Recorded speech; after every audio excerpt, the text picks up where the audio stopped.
నియోజకవర్గం TDP incharge Badeti Radhakrishna ప్రజా Sankalpa Yatra 13వ division లో ఇన్ఛార్జి మెరుగు మాల శ్రీనివాసరావు ఆధ్వర్యంలో ఘనంగా నిర్వహించారు.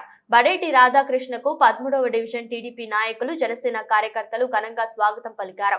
అడుగడుగునా ప్రజల సమస్యలు తెలుసుకుంటూ డివిజన్ లోని ప్రతి సమస్యను పరిష్కరిస్తామని హామీ ఇచ్చుకుంటూ ప్రజల సమస్యల నుండి వింతలు సేకరించి ముందుకు సాగారు. అనంతరం బడేటి రాధాకృష్ణ మీడియాతో మాట్లాడుతూ ఈ రోజు కూడా ప్రజలు స్వచ్ఛందంగా యాత్రలో పాల్గొంటే ఎక్కడ కేసులు పెడతారు అనే భయంతో ప్రజలను వెంటాడుతుందని, త్వరలోనే ఈ ప్రభుత్వానికి చర్మగీతం పాడి ప్రజల పార్టీ అయిన తెలుగుదేశం జనసేన పార్టీని అధికారంలో తీసుకురావడానికి ప్రజలు సంసిద్ధంగా ఉన్నారని తెలియజేశారు. ఈ కార్యక్రమంలో మాజీ డిప్యూటీ మేయర్ చోడే వెంకటరత్నం, మాజీ ఏఎంసీ చైర్మన్ నిరంజన్, డివిజనల్ కార్యకర్తలు, నాయకులు పాల్గొన్నారు.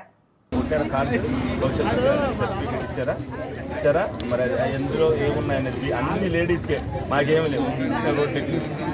మొత్తం గ్యాస్ బండ్లు మీకే, 1500 నెలకి మీకే, 13,000 బస్ ఫ్రీ మీకే.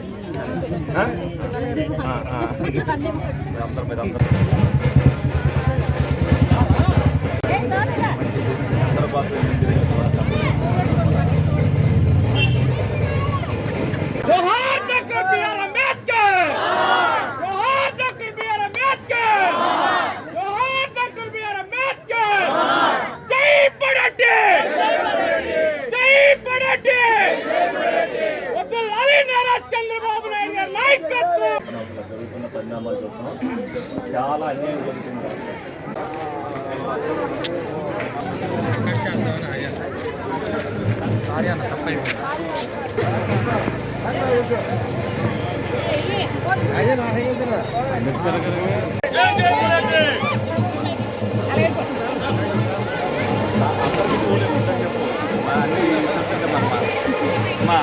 అందరూ మరి 2024 ప్రజలందరూ ఒకటే పాట మీద ఉండాలి. మళ్ళీ ఇటువంటి వాడిని ఎన్నుకుంటే తింటానికి తిండి కూడా దొరకదు. అంతేనా? మరి మీరు భవిష్యత్తు గ్యారెంటీ కొట్టారా? కార్డు ఇచ్చారా? సర్టిఫికెట్ తప్పనిసరిగా మీరు అందరూ ఆలోచించండి. ఎందుకు తిరుగుతున్నాం అనేది మీరు అందరూ ఆలోచించాలి. రేపు ఓటేసేటప్పుడు ఒక్క నిమిషం ఆలోచించి ఓటేస్తే 5 సంవత్సరాలు ఇబ్బంది పడ్డారు. మీరు ఇబ్బంది పడ్డారా? గ్యాస్ బండ్లకి కరెంట్ బిల్ కడతాం. ఇప్పుడు కరెంట్ బిల్ కట్టాలంటే ఎంత ఇబ్బంది అవుతుంది అనేది ఒకసారి ఆలోచించండి. అందరూ ప్రజల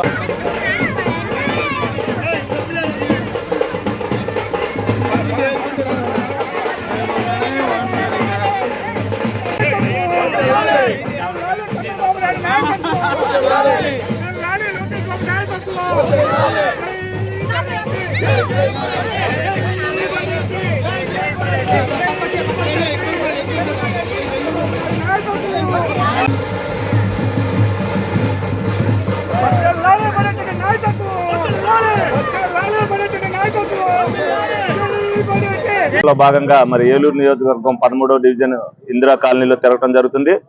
ప్రజల యొక్క సమస్యలు, ఎందుకంటే 4.5 సంవత్సరాలు కూడా ఏదైతే వీళ్ళు గాలికి వదిలేశారో ఆ సమస్యల పట్ల మనం అందరం కూడా ఏదైతే ఇన్నాళ్ళ నుంచి పోరాటం చేస్తున్నారో వాళ్ళందరికీ కూడా వివరించడం జరుగుతుంది.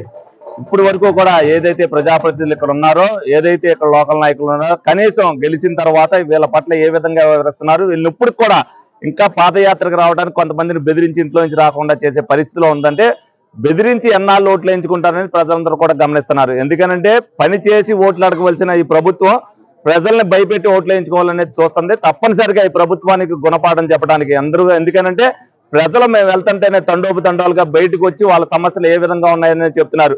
మళ్ళీ ఇటువంటి రాక్షస పరిపాలన మనకి ఎప్పుడు కూడా రాకూడదు. ప్రజలు ఎప్పుడైతే అందరూ కూడా ఒక పక్కనే ఉండి వీళ్ళందరినీ కూడా గెలిపించాలి. రేపు రాబోయే చంద్రబాబు నాయుడు గారి ప్రభుత్వంతోనే ప్రజలందరికీ మేలు జరుగుతుందని వీళ్ళందరూ కూడా చెప్పడం జరుగుతుంది. తప్పనిసరిగా ఏదైతే పవన్ కళ్యాణ్ గారు, చంద్రబాబు నాయుడు గారు ఆ రోజున ఆపదలో ఉన్నప్పుడు వచ్చి అందరూ కూడా ప్రజలందరూ కూడా ఈ రాష్ట్ర ప్రభుత్వాన్ని దింపడానికి అందరూ కూడా చెయ్యి కలపాలి. మనకు అధికారం కాదు ముఖ్యం, ప్రజలు ముఖ్యమైన ఆ రోజున ఏదైతే చాటి చెప్పారో దానికి ప్రజలందరూ కూడా ఈ రోజున ముక్త కంఠంతో ఈ ప్రభుత్వాన్ని గద్దె దింపడానికి అందరితో సిద్ధంగా ఉన్నారు. తప్పనిసరిగా రేపు రాబోయే రోజుల్లో అదే జరుగుద్ది. ఈ ప్రభుత్వానికి కానీ ఈ ప్రజాప్రతినిధులకు కానీ డిపాజిట్లు రాకుండా ఓడించడానికి ప్రజలందరూ కూడా రేపొద్దున ఇంకో నాయకుడైనా తప్పు చేయాలంటే భయపడేటట్టుగా తీర్పు ఇవ్వాలని వీళ్ళందరినీ కూడా కోరుకోవడం జరుగుతుంది.